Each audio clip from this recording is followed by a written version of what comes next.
4 মাসের running salary চলতেছে। আমি ওনাকে যে বলছি যে দিনরাত পরিশ্রম করে গ্রাহক সেবা প্রদানের মাধ্যমে অন্যদের ঘরে বাজার পৌঁছে দেওয়া চালডাল.com কর্মীদের পকেটে নেই চাল ডাল কেনার টাকা। 600 কর্মীর 3 মাসের বেতন আটকে রেখেছে চালডাল.com। তাহলে কি চালডাল.comও হাঁটছে ইভ্যালির পথে? বাংলাদেশে ইভ্যালি বা ই অরেঞ্জ যখন সাহসিকতার সাথে মানুষের সঞ্চয় নিয়ে চম্পট দিয়েছিল, ঠিক চালডাল হয়তো একটু ভিন্ন পথে হাঁটার সিদ্ধান্ত নিয়েছে। তারা সাধারণ মানুষের সঞ্চিত টাকা না মেরে কর্মীদের জল করা পরিশ্রমের পারিশ্রমিক না দেওয়াটাকে বেশি সৃজনশীল হয়তো মনে করেছে। 2013 সাল থেকে যাত্রা শুরু করে দীর্ঘ 1 দশকেরও বেশি সময় ধরে মানুষের ঘরে ঘরে পণ্য পৌঁছে দিয়ে বিশ্বস্ততার নাম হয়ে উঠেছিল চালডাল.com। আজ তাদের ঘরের ভেতরেই চলছে চরম অস্থিরতা। পর্দার ওপারের যে মানুষগুলোর কণ্ঠে প্রতিনিয়ত গ্রাহক সেবা নিশ্চিত হতো, সেই 600 কর্মীর জীবন এখন বকেয়া বেতনের অনিশ্চয়তায় স্থবির হয়ে পড়েছে। যশোরের শেখ হাসিনা সফটওয়্যার টেকনোলজি পার্কের 12 ও 14 তলার বিশাল পরিসর জুড়ে চালডালের কল সেন্টার। 2019 সাল থেকে প্রায় 12,000 বর্গফুট জায়গা নিয়ে শুরু হওয়া এই কেন্দ্রটি ছিল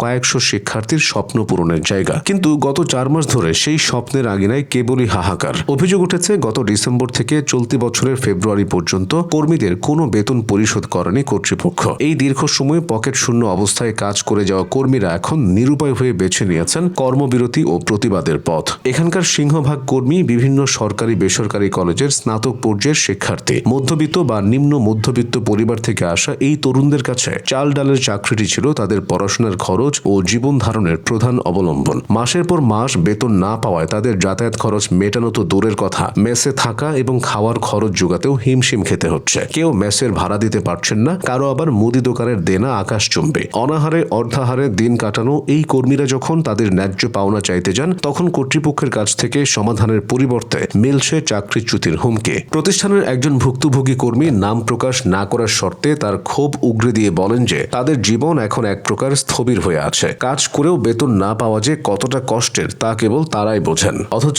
এই সমস্যার সমাধান না করে উল্টো ভয়ভীতি দেখিয়ে মুখ বন্ধ রাখার চেষ্টা করা হচ্ছে। অনেকে নিরুপায় হয়ে চাকরি ছেড়ে দিতে বাধ্য হয়েছেন। সংবাদ মাধ্যমের উপস্থিতিতে চালডাল.com এর অফিসে এক অদ্ভুত লুকোচুরি খেলা লক্ষ্য করা গেছে। অফিসের মূল ফটকে দারোয়ানের কড়া পাহারা, ভেতরে কোনো বড় কর্মকর্তা নেই বলে জানানো হলেও ক্যামেরার লেন্সে স্পষ্ট ধরা পড়ে ঊর্ধ্বতন কর্মকর্তাদের আনাগোনা। কর্মীদের দাবি কর্মকর্তারা ভেতরে বসে সবকিছু পর্যবেক্ষণ করছেন, কিন্তু সাধারণ শ্রমিকদের মুখোমুখি হচ্ছেন না। আলোচনার মাধ্যমে সমস্যার সমাধান না করে কৌশলে এড়িয়ে যাওয়ার এই প্রবণতা চালডালের মতো একটি প্রতিষ্ঠিত ব্র্যান্ডের নৈতিকতা নিয়ে বড় ধরনের প্রশ্ন তুলে দিয়েছে। বৈশ্বিক ই কমার্স বাজার যখন $1 ট্রিলিয়ন মাইলফলক ছোঁয়ার পথে এবং বাংলাদেশের প্রেক্ষাপটে যখন এই খাতের অপার সম্ভাবনা দেখা যাচ্ছে, তখন চালডালের এই অব্যবস্থাপনা পুরো শিল্পকেই প্রশ্নের মুখে ফেলেছে। গ্রাহক সেবার মান বজায় রাখার দাবি করা একটি প্রতিষ্ঠান তার নিজের কর্মীদের প্রতি এতটা অমানবিক কিভাবে হতে পারে? সামনে ঈদের সময় এই সময়ে কর্মীদের এভাবে হেনস্থা করা কোনোভাবেই কাম্য নয়। ভুক্তভোগী এসব তরুণ শিক্ষার্থী ও কর্মীরা এখন সংশ্লিষ্ট প্রশাসন এবং আইসিটি মন্ত্রণালয়ের জরুরি হস্তক্ষেপ কামনা করছেন। তারা চান কেবল তাদের পাওনা বুঝিয়ে দেওয়া হোক,